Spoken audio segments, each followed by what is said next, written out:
Mientras que la segunda lectura de este domingo nos invita a llevar una vida de rectitud, piedad, fe, amor, paciencia y mansedumbre, tanto la primera lectura como el Evangelio nos ofrecen, como decir, el contrario total.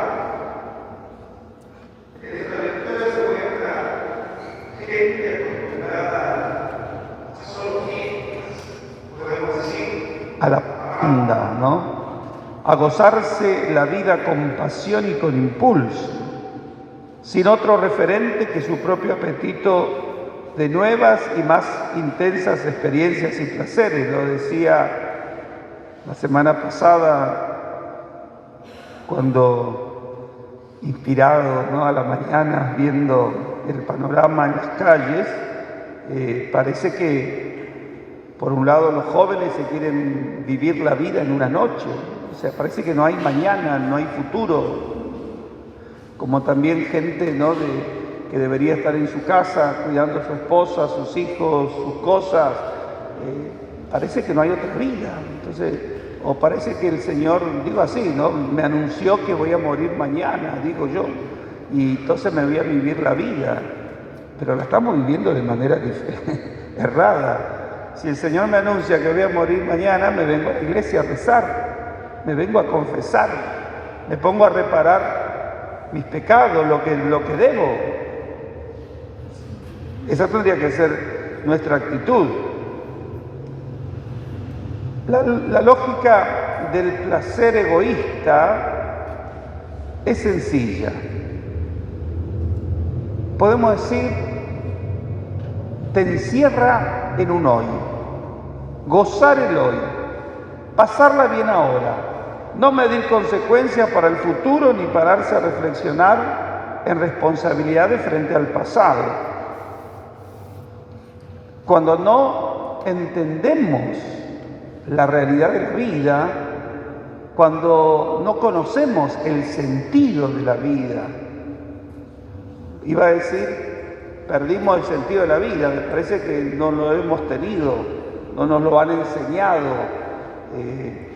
Sucede eso, que perdemos el sentido de la vida, no lo conocemos, para qué fui creado, por qué Dios permitió mi existencia, por qué mis padres me trajeron a esta vida, me cuidaron o no me cuidaron, como hay casos, pero donde uno reniega de la vida, ¿no? Entonces parece que no entendemos la realidad de la vida. Y fíjense, muchos se creen que porque hacer lo que se les antoja son libres, como escuchamos tanta frase, es mi vida, yo hago lo que quiero. No, por eso es que se vive egoístamente, no se piensa en mañana. Uno no se prepara para el futuro. Hay padres, ¿no?, que aconsejan a sus hijos, hay que estudiar, tenés que prepararte para el futuro, la vida es difícil, las cosas no van a ser fácil. Gracias a Dios hay gente que se prepara y que prepara lo suyo para un futuro en ese aspecto, ¿no?, material, financiero, social, podemos decir. Pero muchos no piensan. Digo, cuando hablo de egoísmo, vos el día de mañana calculo que vas a ser papá, vas a ser mamá, vas a tener que darle a ellos una casa, vas a tener que darle de comer, vas a tener que cuidarlos. ¿Y cómo te estás preparando para enfrentar una familia, para afrontar las responsabilidades de la vida? Esto hablando del aspecto humano, digamos, ¿sí? Y nos olvidamos del aspecto sobrenatural. Nos olvidamos del fin verdadero de la creación del ser humano, que es la salvación, que es la vida eterna. Jesucristo derramó su sangre, murió en la cruz para el perdón de nuestros pecados, para nuestra salvación, para que, siguiendo las exigencias de Cristo, de nuestra fe cristiana, llegado el fin de la vida, podamos entrar al cielo. Esa es otra cuestión. y más seria todavía, la salvación. Decía entonces, por contraste, ¿no?, a esto que venimos enumerando, estas son las palabras de San Pablo a Timoteo: lucha en el noble combate de la fe.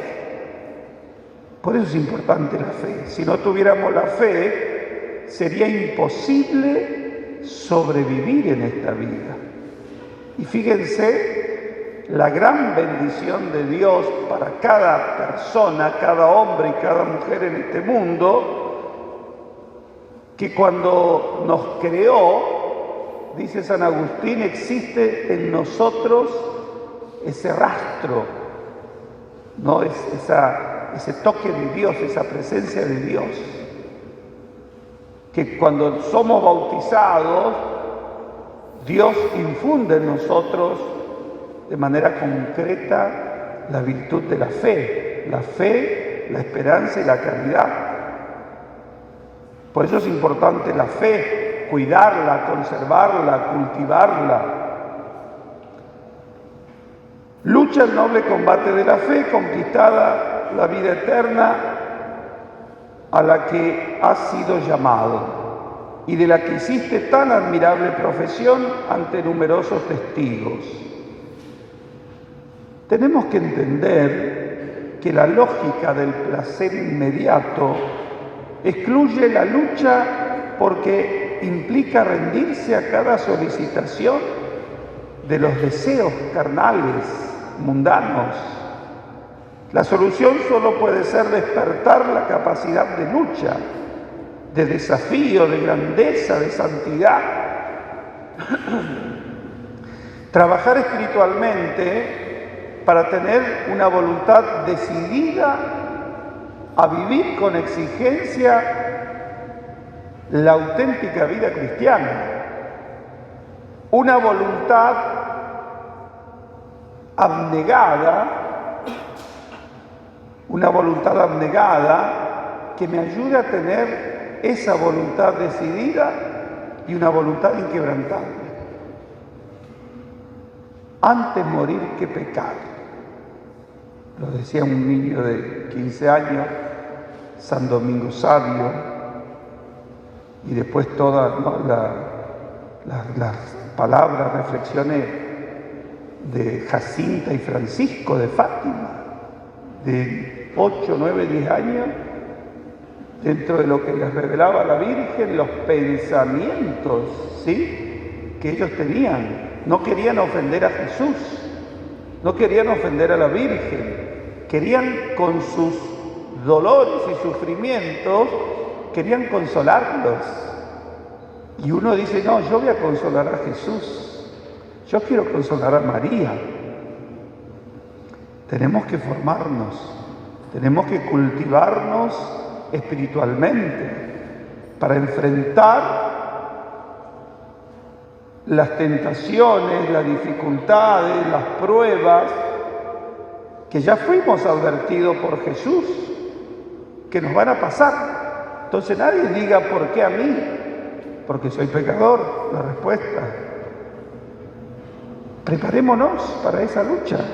Es la invitación que se nos está haciendo. Por eso, fíjense, el día del bautismo, la Iglesia le dijo a los padres y padrinos que están asumiendo delante del altar la responsabilidad de transmitir la fe. Y transmitir la fe no es solo enseñarle a rezar Padre Nuestro, Ave María y Gloria, que vengan a la comunión, a la confirmación, sino caminar juntos. La fe se transmite caminando juntos, haciendo juntos. Esa es la realidad. Por eso, repito, la solución solo puede ser despertar la capacidad de lucha, no tener esa voluntad abnegada para ir contra todo aquello que busca disminuir las actitudes de fe en mí. Por eso nosotros, cuando rezamos el pésame, nos comprometemos a evitar toda ocasión de pecado. Si yo sé que esto, que aquello, que eso otro me puede llevar a pecar, no tengo que ser negligente, tengo que evitarlo. Tengo que rezar, ay Señor, ayúdame a liberarme de este mal pensamiento, de este mal sentimiento, de estas ganas que me vienen de... Hay que rezar, hay que pedir. Pasando a otro punto, ¿no?, en relación al Evangelio, interesante esto, estaba leyendo, me pareció compartirlo. Digo, hoy vamos a hacer esta distinción, ¿no?, de los que se viven la vida sin Dios, los que quieren vivir una vida sin las exigencias de la fe, los que quieren pasarla bien en esta vida, ¿no? Un poco el Evangelio nos muestra eso, y por otro lado, los que creyendo se sacrifican, renuncian, rezan, oran, se alejan. Podemos hacer esa distinción.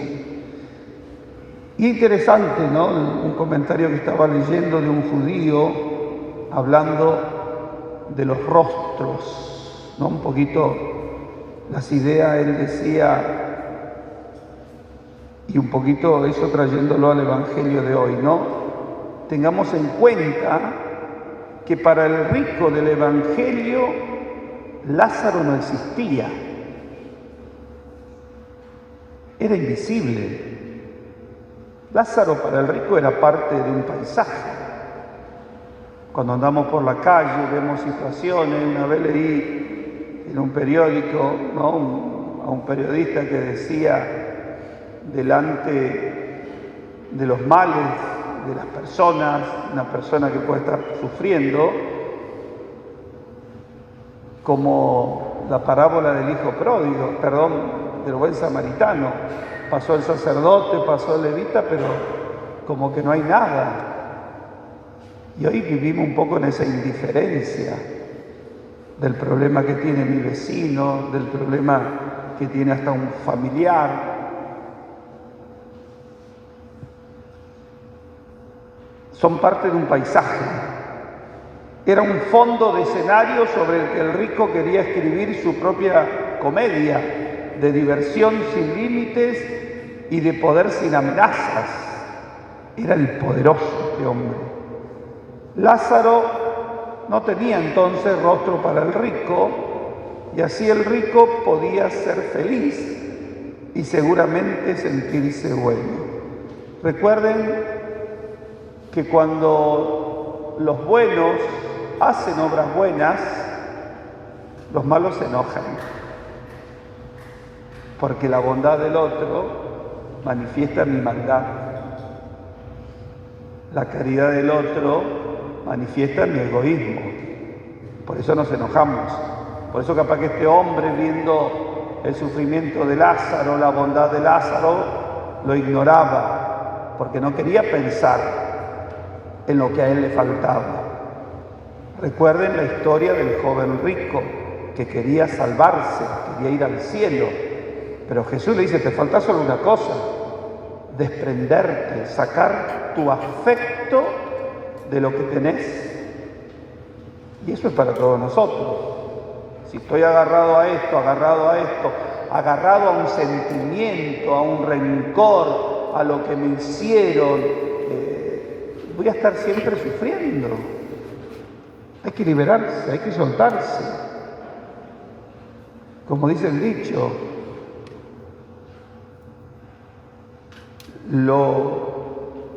las cosas del pasado al museo. Digamos la vida nueva, digamos el amor de Jesús. Estamos llamados a eso, a empezar hoy un nuevo camino, una nueva historia de vida. Es interesante en este orden de ideas que el nombre del rico no aparece por ninguna parte. Vamos a ver, ¿no?, cuál es la idea. Para él Lázaro no existía, pero ante Dios Lázaro es quien tiene nombre. Había un nombre rico y estaba Lázaro. Para Dios el humilde, el pobre en cuanto dependiente de Dios, que lo busca a Dios, que le pide al Espíritu Santo, dame tu luz, porque tengo que tomar una decisión, porque tengo que tal cosa, porque quiero caminar, ¿no?, en Dios, en la gracia, en el amor. Eso tiene un nombre. Su historia y su dolor son preciosos a los ojos de Dios, mientras que la comedia del placer del ricachón no tiene valor ni nombre en los cielos, ¿no? Cuando hablamos de rico, pensándolo teológicamente, tenemos que pensar en el autosuficiente. Yo no necesito los 10 mandamientos, yo no necesito de los sacramentos, yo no necesito ir a misa todos los días o todos los domingos, no necesito confesarme, no necesito rezar, fíjense, a ese rico tenemos que apuntar, al autosuficiente, al que cree que no necesita de Dios. Ante Dios, pues, tenemos rostro en cuanto tenemos esa necesidad. Señor, soy pecador, sufro, pero que este sufrimiento, unido a tu cruz, me ayude en la remisión de mis pecados, me ayude en la reconciliación que necesito hacer con mi papá, con mi mamá, con mi esposa, con mis hijos, con mis hermanos, con mis vecinos. Eso tenemos que hacer. Y no estar llorando, renegando, golpeándonos la cabeza. Señor, soy un necesitado. Los rasgos de nuestra necesidad son los rasgos de nuestro rostro en el cielo. Hacerme el necesitado me lleva a buscarlo al Señor, a Dios, a sus cosas. Un hipotético ser carente de necesidades es un ser carente de Dios y es irreconocible para Dios, porque es un ser que niega su propia condición de dependencia criatural con el Dios único que a todos da el ser y lo conserva. Si no fuera por la mirada de Dios, nosotros seríamos un trapo. Este pedazo de tela está firme así porque Dios, porque lo tengo de la mano, ¿no? Pero nuestra vida es así. Estoy en pie, estoy vivo porque Dios me sostiene, porque Dios me mira. Y si Dios me deja de mirar, me voy al suelo a ensuciarme. Tenemos que entender eso. Necesito de Dios, necesito de los sacramentos, necesito de los mandamientos, necesito de la iglesia, necesito ir a misa, cumplir con los mandamientos que la iglesia me da. La iglesia como madre me exige, así como papá y mamá nos exigen desde chico a ser buenos, a hacer el bien. Dios también, el Padre también. La liturgia de este día, termino con esto, nos invita con fuerza a reconocernos en la hondura de nuestras necesidades y carencias, como camino de encuentro con el Dios vivo. Por eso, hermanos, hermanas, tengamos humildad, pongámonos delante de la presencia de Dios, reconozcamos qué puedo hacer yo sin Dios. Como dice el dicho, si con Dios es difícil, lo que será sin Dios. Sufrir para nada. ¿Sí? Que la Virgen, nuestra Madre, nos ayude a que tengamos rostro delante de Dios. Como dice en la palabra, ¿no? No me acuerdo bien qué lectura, te llamé por tu nombre. Entonces, molestémoslo al Señor, golpeémosle la puerta, hablemosle: Jesús, soy Pedro, soy el hijo de doña Josefa, no sé, estoy acá. Eso tenemos que hacer y Jesús nos va a reconocer. Que la Virgen nos ayude a vivir con alegría, ¿no?, nuestra fe, que es lo mejor que nos ha podido suceder en esta vida. Amén.